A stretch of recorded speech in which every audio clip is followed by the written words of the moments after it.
used to be at O'Reilly, and before that, I was at Microsoft doing software, and before that, I was actually doing supply chain software and doing implementations at GE Plastics using my engineering degree from RPI for just a hot second. But this isn't my first taste at hardware. And right now, I'm at PCH International. And Liam spoke here last year.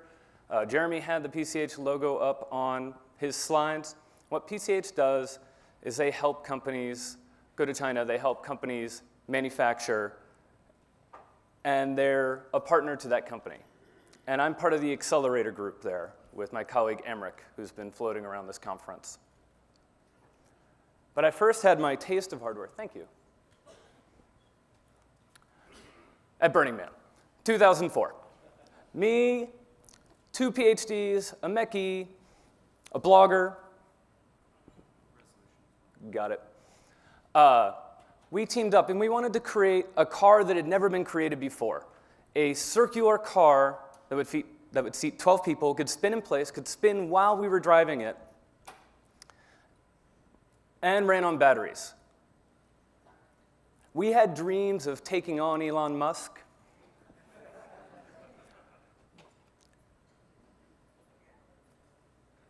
It's possible we should have made it road size. But here it is, actually working and driving along. And I learned one thing during this process. Always think about the cost of your prototype per hours that you want it to run. So it was about $5,000 per hour. And here it is spinning in place. And that was a lot of fun. If I had the volume on, you would hear me like laughing, howling with laughter at spinning in place. We didn't really know what to do with it afterwards. It ended up becoming a couch. For about 5 years, I took out pictures because some of the hair wasn't so good back then.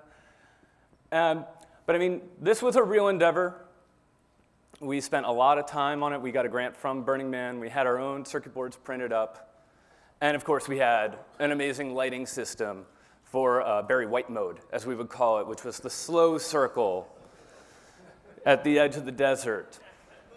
I don't think it ever actually made it that far. But you know, the dream was there, and VCs were skittish. We just knew they were skittish, so I went back to software and kept going. But the hardware bug was always with me.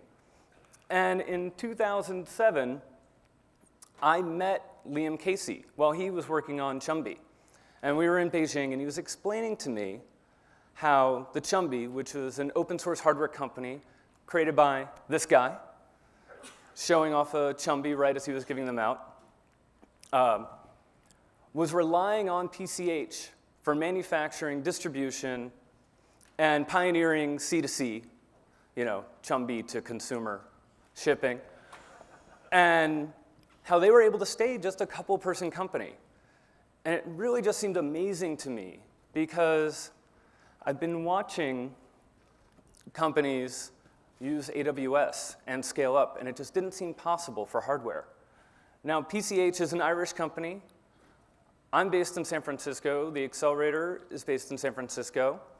But they're also in Shenzhen, so I'm over there all the time. And I kind of view this as like a bridge to China. There are 10 million SKUs that flow through PCH daily. I guarantee that every single one of you has touched a PCH product in their lifetime.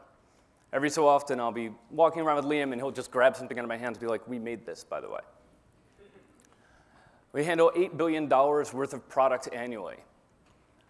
And we work and manage 1,000 different factories. So we don't have any one factory that we work with. When we work with a client, we design their supply chain around their needs. We don't have like real designers in-house. We work with design firms because we think that each company wants their own design firm. I like to think that we're going to try to become the AWS of hardware. Now, back in the early days of the web, when I was first working at Mongo Music, it was really hard to scale up. I mean, we had about 3,000 users streaming, and we were scared to death that we would someday be popular. We ended up being acquired by Microsoft, and so that wasn't an issue. But it happens. It was the advent of AWS that allowed a 4-person company to go from 30,000 users to 30 million users with just spinning up more virtual servers and having a credit card limit that could handle it. That really, I think, enabled the web to grow and dropped prices and allowed companies to be lean and become profitable in this new way. And my hope and the reason that I joined PCH was to help enable that. And so at the Accelerator, we work with 7 companies. You probably saw little bits last year. They make kind of like electronic Legos. Lark is a fitness alarm clock. Genu is a cosmetic applicator. So we run the gamut from consumer to enterprise. Now I'm going to talk about Lively, which is one of our most recent clients. And they just have a Kickstarter running right now. And they're a team of 3 guys who came to us, experienced entrepreneurs, had been at Apple. And as they were getting older, they saw a problem. They knew that their parents, they weren't living near them. They were getting older. And they wanted to kind of keep tabs on them, help them out. And so they came up with a way to kind of, not intrusively, not creepily, they hope, just kind of track their activity. So there's a hub in the house. You put sensors on things like the refrigerator door, or the faucet, or the medicine cabinet. And each week or each day, you kind of get a, Dad's still moving around, or, oh, didn't get his medicine today. And honestly, I mean, having had a grandmother who went through dementia and we had to take her out of the home, this would have been really helpful for at least my parents. And I think that this type of company wouldn't have been able to exist, at least not in the way that they are right now, if PCH hadn't been there. And a year ago, the 3 entrepreneurs got together with us in November. After they had incorporated, we launched their prototypes. We exchanged engineering for equity. And they made use of our manufacturing, a little bit of our industrial design around the packaging, and we're handling their distribution, and they have a dedicated engineering team at PCH that they work with. And they'll stay in kind of the accelerator program, where we're working with them very closely with this dedicated team for 2 to 3 years. Basically, however long it takes for them to become a mature company, where they really know what they're doing, because it takes a while to learn this stuff. There's a real education deficit around how to manufacture, how to build, and especially how to do it in China. And as Zach was saying earlier, I mean, it's an amazing ecosystem over there. However, a lot of the people that, especially US companies, want to hire are here in the US, and they don't want to live in China. They don't want to spend their time on a plane. And so in Lively's case, so far they've only made 1 trip out to China. Instead, they do Skype calls daily, weekly, with our team. And they're going to go into production in June with just 1 more trip, and they'll be shipping in July. And the COO, instead of spending 5 weeks in China, he gets to hang out with his kid. And they've only had to hire, I think, 7 people now. And they went in, when they made that China trip, they had only hired 4 at that point. And it really allowed them to conserve their money and really focus on the product. So for the accelerator, what we really look for are good teams. And so we want, to quote Dave McClure, we want a designer who's going to make it awesome, make it beautiful. We want a hacker who can just make it go. We want a hustler who's going to make the deals happen. But in particular for us, we want the maker. We want the person who wants to build things and who wants to make that next connected device and solve problems like this, like Lively's, that weren't able to be solved previously. And of course, we want you to be awesome. Now today, I have something else to announce. As I mentioned, we think education is a huge part of this. And so as we've worked with these accelerator companies, some of which are in their Series A, Series B,